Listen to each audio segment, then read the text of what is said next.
আজকে সেনাবাহিনীকে ম্যাজিস্ট্রেট পাওয়ার দেওয়া হয়েছে।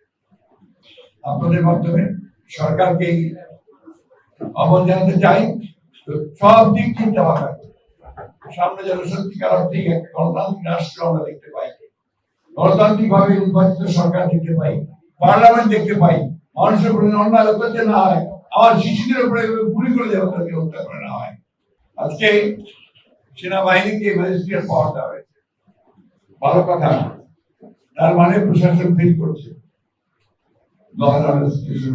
তাই তো নাকি? তাহলে ম্যাজিস্ট্রেসি পাওয়ার দেওয়া হয়েছে মানে অন্যরা কাজ করছে।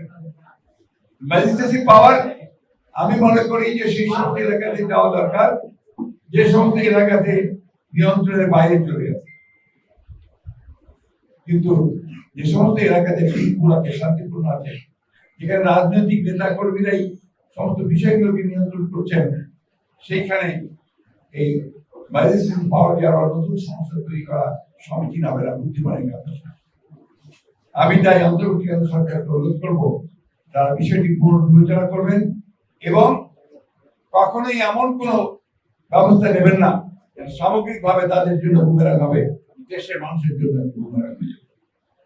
আমি কথা স্পষ্ট করে বলছি, কারণ আমার দায়িত্ব। বন্ধুগণ, আমরা 17 বছর ধরে আমরা ট্যাক্স স্বীকার করছি, মার খাচ্ছি, জেলে যাচ্ছি, শুধুমাত্র এই ফ্যাসিবাদী হাসিনা সরকারকে সরিয়ে জনগণের সরকার প্রতিষ্ঠার জন্য। আমরা সবাই অত্যন্ত আশাবাদী হয়ে উঠেছি নতুন অন্তর্বর্তীকালীন সরকার তাদের জঞ্জালকে দূর করে তারা দেশে এমন একটা পরিবেশ সৃষ্টি করবেন যে পরিবেশের সুস্থ উপায়ে সকলের অংশগ্রহণের মধ্যে দিয়ে একটা গ্রহণযোগ্য নির্বাচনের মধ্যে দিয়ে জনগণের একটা পার্লামেন্ট তৈরি হবে। সংস্কার আমরাও চাই। আমরা 31 দফা সংস্কার প্রস্তাব দিয়েছি 2 বছর আগে। আমরা বারবার বলেছি যে বিষয়গুলোকে ভালোভাবে দেখা উচিত হবে, কিন্তু এটা তো আমরা সরকারে না গেলে আমরা ম্যান্ডেট করতে পারবো না।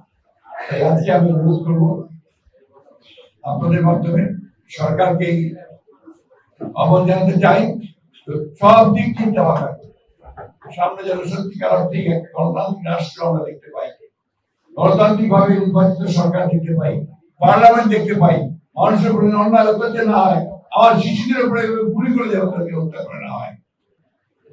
ক্ষমতায় থাকার জন্য সেই বিষয়গুলো নিশ্চিত করার জন্য যার যার সঙ্গে কথা বলা দরকার তারা সেই ব্যবস্থা করবে। আমি জানি আমার কথাগুলো অনেকে মনোনীত না হতে পারে, কিন্তু সত্য উচ্চারণ করা আমার দায়িত্ব।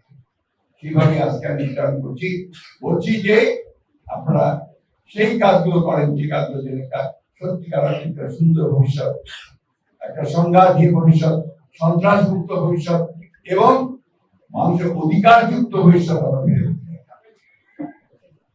আমরা বিশ্বাস করি। রাজনৈতিক অবস্থায় ফিরে আসা, রাজনীতিবিদদেরকে রাজনীতি কাজ করতে দেওয়া, এটাই আমি সেই একমাত্র সমস্যা।